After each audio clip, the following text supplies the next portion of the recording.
여호수아서 9장 1절부터 15절까지 말씀이고요. 1절 제가 먼저 읽겠습니다. 이 일 후에 요단 서쪽 산지와 평지와 레바논 앞 대 연안에 있는 햇사람과 아모리 사람과 가나안 사람과 브리스 사람과 휘 사람과 여붓 사람의 모든 왕들이 이 일을 듣고 모여서 일심으로 여호와와 이스라엘에 맞서서 싸우려 하더라. 기브온 주민들이 여호수아가 여리고와 아이에 행한 일을 듣고 꾀를 내어 사신을 모양의 꾸미되 헤어진 전대와 헤어지고 찢어져서 기운 가죽 포도주 부대를 나귀에 싣고 그 발에는 낡아서 기운 신을 신고 낡은 옷을 입고 다 마르고 곰팡이가 난 떡을 준비하고 그들이 길갈 진영으로 가서 여호수아에게 이르러 그와 이스라엘 사람들에게 이르되 우리는 먼 날에서 왔나이다.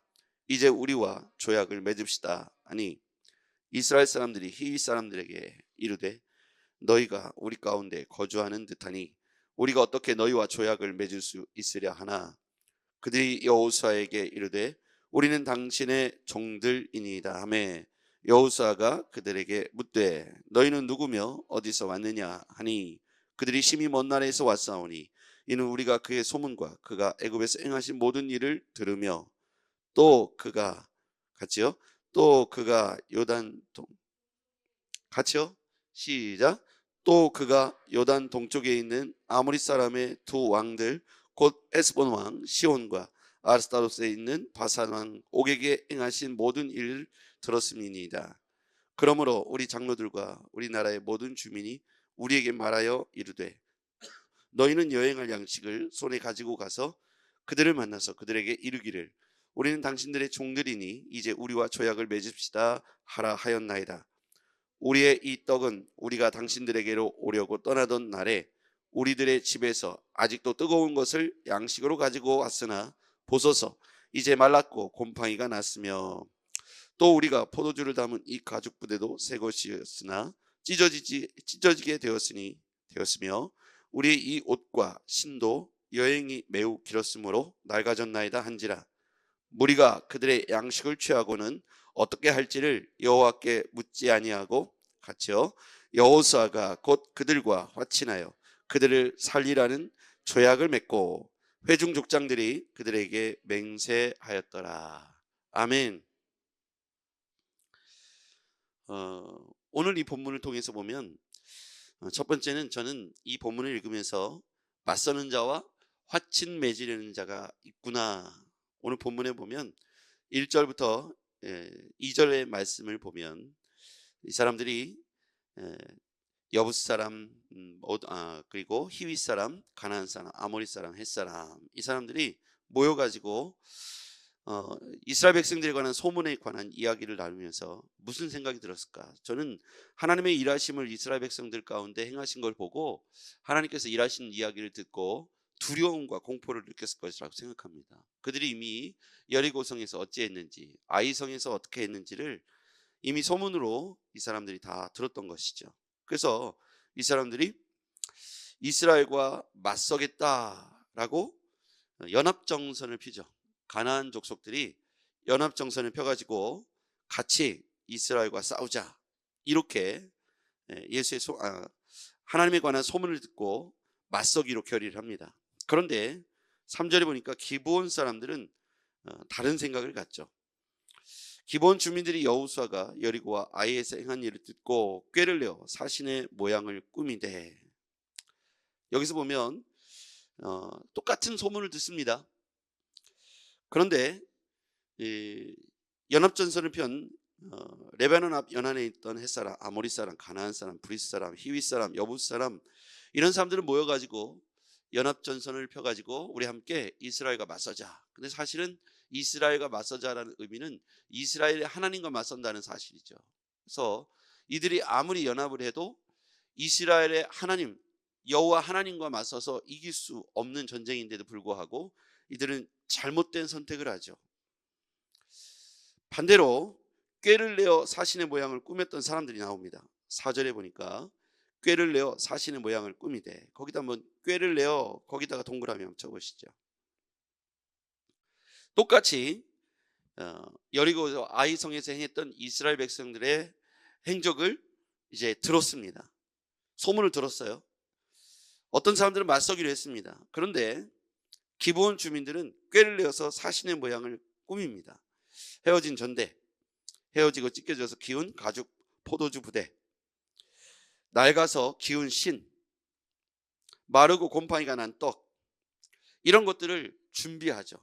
그래서 멀리서 온 것처럼, 자신들이 멀리서 와서 화친과 조약을 맺을 것처럼 이렇게 꾀를 내어서 꾸몄다. 근데 여기서 꾀를 내었다는 표현이 구약 성경에서 보면 오르마라고 하는 히브리어로 쓰여져 있습니다.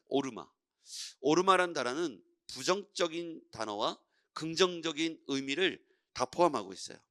성경에 보면 이 오르마가 부정적으로도 쓰이기도 하고 긍정적으로도 쓰였습니다.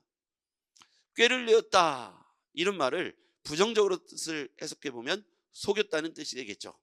다른 사람들 속여서. 여기서도 보면 꾀를 내어서 사신의 모양을 꾸미는데, 일부러 헤어진 전대, 찢어져서 기운 포도주 부대, 낡고 기운 신, 낡은 옷, 마르고 곰팡이가 난 떡, 이게 인위적으로 이렇게 만든 거예요. 멀리서 왔다는 것을 거짓으로 꾸민 거죠.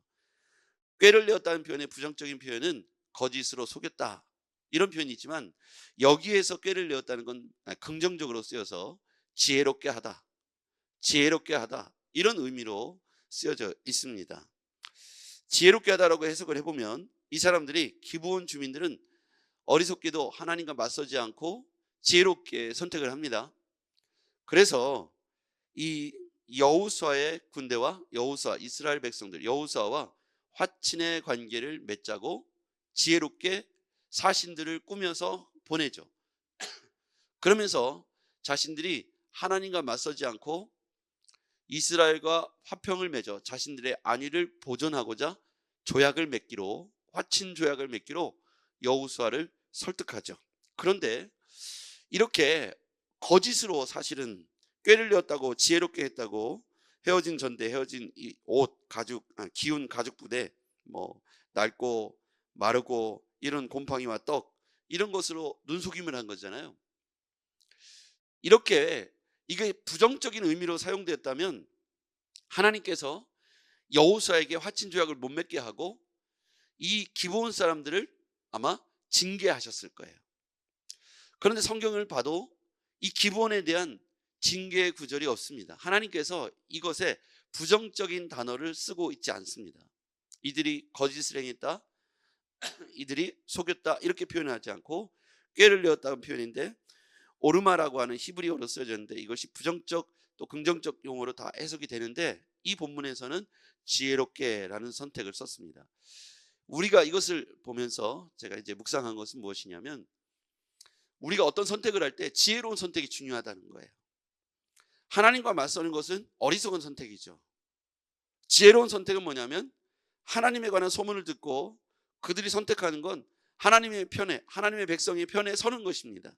그것이 안전하고 그것이 자신들의 미래를 담보할 수 있다고 생각했던 거예요. 누군가가 이런 결정을 내렸겠죠. 헷사람, 아모리 사람, 가나안 사람, 브리스 사람, 히윗 사람, 여부스 사람 모든 왕들이 이 일을 듣고 모여서 일심으로 이스라엘과 맞서 싸우기로 결정했다는 거예요. 이런 왕들은, 가나안 연합전선을 폈던 이런 부족 국가들은 잘못된 선택을 한 거예요. 지도자가 맞서 싸우자, 우리가 여러 부족이 합치면은 이스라엘도 어찌하지 못할 것이다. 아무리 하나님이 홍해를 가르고 요단강을 갈라서 사람들을 건너게 하고 만나 메추라기를 먹이기도 하고 불기둥과 구름기둥이 그래도 인도했다 해도 우리가 한두 명이냐? 우리가 다 같이 힘을 합치면 우리 한 부족은 못 당하겠지만 우리가 그래도 6개, 7개의 부족이 합쳐서 싸우면은 이스라엘이 이길 수 있다. 아무리 하나님이 강해도 이길 수 있다. 오판한 거죠. 지혜롭지 못한 겁니다. 우리는 꾀를 내어서 우리가 하나님 앞에 맞서는 것이 지혜로운지 지혜롭지 않은지를 선택해야 되죠. 여기에서 보면 이 사람들이 이런 결정을 한 이유가 있습니다. 9절 한번 보죠. 9절입니다. 같이 읽어볼게요. 시작. 그들이 여호수아에게 대답하되, 종들은 당신의 하나님 여호와의 이름으로 말미암아 심히 먼 나라에서 왔사오니 이는 우리가 그의 소문과 그가 애굽에서 행하신 모든 일들을 들으며. 소문을 들었어요. 여러분 어제 주일 설교 기억하시죠? 어제 말씀에 보면 이 12년 동안 혈류병을 앓았던 이 여인이 소문을 듣게 되죠. 누구에 관한 소문을 들었냐면 예수에 관한 소문을 듣습니다. 소문을 듣고 마음속에 두 가지 생각이 몰려왔을 것 같아요. 내가 과연 예수를 만나러 갈 것인가? 아니면 지금 해오던 대로 12년 동안 해오던 대로 마을 사람들과 멀어져서 그냥 나는 구경꾼의 위치에 서 있을까? 두 가지의 결정 앞에 서 있었습니다. 소문을 듣고 예수에 관한 소문을 듣고 12년 동안 혈류병을 앓았던 이 여인은 단호한 선택을 하죠. 예수님 앞에 나아가다가 무리들 가운데 매를 맞고 쫓김을 당하고 욕설을 듣고 어떤 비난의 말을 듣는다 할지라도 나는 예수님을 만나야겠다. 그분을 만나면 해결될 것이다. 그러니까 예수님을 자신의 인생에 해결할 수 있는 전능자로 그분을 본 적은 없지만 소문을 들어보니 그분이 이렇게 많은 병자들을 고쳤다는데 내가 어떤 의원을 만나도 해결되지 않았던 내 삶의 문제가, 내 건강이 해결될 것이라는 기대를 갖게 된 거예요. 이 기대가 자신을 그 행동으로 이끌어간 것이죠. 기대가 크고 소망이 큰 만큼 그의 발걸음은 굉장히 힘이 있었을 거예요. 두려움을 이겨낼 만큼 강력한 기대와 소망이 그를 그 군중들을 뚫고 예수님의 옷자락을 만질 수 있는 용기를 얻게 했을 것이다. 예수님께서는 그 용기를 믿음의 용기라고 칭찬하셨던 것이죠. 오늘 소문을 듣고 어떤 사람들은 야 우리 한번 이 사람 저 사람 다 모아서 한번 싸워보자, 이렇게 잘못된 선택을 하는 부족국가가 있었고요. 그런데 기브온 족속들은 그런 선택을 하지 않고 빠르게 선택하죠. 이 땅에서 하나님의 이름을 들었는데 애굽에서 행한 일, 그리고 광야 가운데서 행한 일을 들어보니 우리의 상대가 아니라는 거예요. 그러니까 빨리 우리가 화친을 맺고 그들과 하나님 편에 선 그들 여호수아의 군대와 함께 한편에 있는 것이 우리 목숨을 부지할 수 있는 유일한 길이라고 생각했던 거예요. 우리는 이제 여기에서 우리가 조금 더 생각해 보면 우리는 어떻게 해야겠습니까? 우리의 지혜로움이 인간의 최고의 지혜로움이 하나님의 미련함만 못하다고 했습니다. 하나님은 약한 자를 들어서 강한 자를 부끄럽게 하겠다고 했습니다. 그 얘기는 뭐냐면 인간의 능력이, 인간의 아무리 그 권위가, 지식이 출중하다 해도 하나님과 맞서서 하나님을 능가할 수 있는 대상은 이 땅에 존재하지 않는다는 거예요. 지혜로운 사람은 자신의 연약함을 인정하고 하나님 앞에 은혜와 긍휼을 구하는 사람입니다. 여러분 하나님의 은혜를 구하기를 주의 이름으로 축복합니다. 이게 지혜로운 사람이에요. 기브온 족속이 지혜로운 선택을 하죠. 하나님이 그들의 꾀를 지혜롭다고 평가하시는 거예요. 그들을 속이는 자, 속였으니까 그들과 화친을 맺지 말라고 말하지 않았어요. 성경은 이렇게 언급하고 지나갑니다. 14절. 조약을 맺자고 찾아온 그들이 사실 트릭을 쓴 거죠. 꾀를 내었습니다. 그런데 14절 시작. 무리가 그들의 양식을 취하고는 어떻게 할지를 여호와께 묻지 아니하고 여호수아가 곧 그들과 합친하여 그들을 살리려는 조약을 맺고 회중 족장들에게 그들에게 맹세하였더라. 여기에 보면 어떻게 할지를 여호와께 묻지 아니하고, 거기다 밑줄 한 거 보시죠. 어떻게 할지를 여호와께 묻지 아니하고 여호수아가 그들과 화친을 맺습니다. 그리고 그들을 살려주겠다는 조약을 맺죠. 그리고 맹세까지 합니다. 그런데 하나님께서 이들을 말리시지 않았어요. 이 조약을 맺는 것을 말리시지 않았다는 거예요. 여호수아가 그대로 조약을 맺도록 두었어요. 다만 코멘트를 하시기를 어떻게 할지를 여호와께 묻지 않았다고 지적하고 넘어갔어요. 그 조약을 맺도록 그냥 두셨다는 거예요. 그러므로 말미암아 기브온 족속들은 목숨을 유지하게 되죠. 우리는 하나님 앞에서 어떤 선택을 하느냐가 굉장히 중요합니다.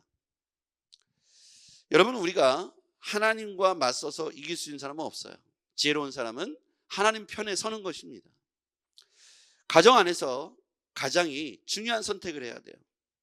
아까 보면 헷사람, 아모리 사람, 가나안 사람, 브리스 사람, 히윗 사람, 여붓 사람, 이 모든 왕들이 그렇게 했다는 거예요. 그러니까 가정이든 교회든 직장이든 어느 곳에 있든 누군가가 어떠한 말을 먼저 꺼내느냐가 굉장히 중요하더라고요. 사람들이 한 이야기를 공통적으로 들었는데 한 사람이 일어나서 그거 별거 아니야. 그거 아무것도 아니야. 우리 기도하면 돼. 우리 다 같이 기도하러 갑시다. 이렇게 말을 꺼내는 사람과 누군가가 제일 먼저 입술을 떼어서 꺼내는 거, 같은 얘기를 듣고 큰일 났다. 야, 우리 이제 큰일 났다. 이렇게 누군가 말을 꺼내면 이게 큰일 난 일이 되는 거예요. 우리 이제 끝났다. 큰일 났다. 죽게 됐다. 이렇게 부정적인 용어로 같은 이야기를 듣고 꺼내면 거기는 그렇게 되는 거예요. 그때부터는 말도 안 나오고 손발도 안 움직이고 생각도 멈추는 거예요. 근데 아무것도 아니야. 아무것도 아니야. 기도하면 돼. 우리 다 같이 기도하러 가자. 하나님이 전에도 이렇게 하셨고 우리 과거에도 이렇게 하셨고 우리 많은 어려움의 산들을 넘어가게 하셨으니 이것도 넘어가게 될 거야. 기도하러 가자. 아무것도 아니다. 그만 일어나서 기도하러 가자. 누군가 이렇게 말한다면 거기는 가볍게 지나가는 거예요. 어린아이가 막 달려가다가 야, 앞서가지 마. 그러다 너 넘어져야 돼. 뒤도 안 보고 막 달려가다 쾅 넘어져요. 그럼 아이는 어떻게 해요? 본능적으로. 어딜 쳐다보죠? 부모를 쳐다보잖아요. 그죠? 부모를 쳐다보잖아요. 본능적으로. 그럼 부모가 자기를 와서 도와줄 거라고 생각하고 있기 때문이죠. 우리도 그와 같아요. 우리가 삶을 살다가 돌뿌리에 걸려 넘어지기도 하고 어려운 고개를 만나기도 하고 낭떠러지 떨어질 수도 있어요. 근데 그때 본능적으로 하나님을 찾는 거죠. 믿는 사람이든 믿지 않는 사람이든 고난을 만나면 하나님을 찾아요. 근데 그 당시에 누가 어떤 말을 해주냐가 굉장히 중요하더라고요. 본능적으로 하나님을 찾는데 하나님을 제대로 알려주는 사람은 그 사람은 참 복을 받는 거죠. 근데 잘못된 이단을 알려주거나 잘못된 종교를 알려주면 그 사람은 거기에 빠져버리는 거예요. 오늘 우리는 본능적으로 하나님을 선택해야 됩니다. 우리의 인생에 넘어질 수 있어요. 근데 누구나 하나님을 찾잖아요. 병원에 가면 신자든 불신자든 하나님을 찾습니다. 어려운 일 만나면 하나님하고 딜을 하려고 그래요. 살려만 주시면 이렇게 기도하죠. 여러분, 우리가 전능하신 하나님을 선택하는 건 너무너무 중요해요. 잘못된 족속들이 잘못된 선택을 통해서 그들이 하나님과 맞서서 멸망하게 되는 것은 그들의 선택의 잘못된 시작점 때문에 그래요. 오늘 우리는 여러분의 가정과 우리 교회와 우리나라 민족과 여러분의 직장과 사업장이 하나님 안에서 온전한 선택을 하기를 주의 이름으로 축복합니다. 살리는 쪽으로 가야 되는 거예요. 하나님께서 우리에게 꾀를 지혜를 주실 줄 믿습니다. 이겨내게 하신 거예요. 그것을 오늘 오르마라고 하는 지혜롭다라는 표현으로 기브온 족속을 인정하신 거예요. 기도하겠습니다. 전능하신 아버지 하나님, 오늘 하나님과 맞선 자와 하나님 앞에 선 자들의 결과를 보게 됩니다. 하나님, 우리가 어리석게도 하나님 잘못된 선택을 하지 않고 하나님과 맞서는 선택, 하나님과 등지는 선택하지 않게 하시며 지혜롭게 하나님 편에 서는 선택을 하게 하옵소서. 예수님의 이름으로 기도했습니다. 아멘.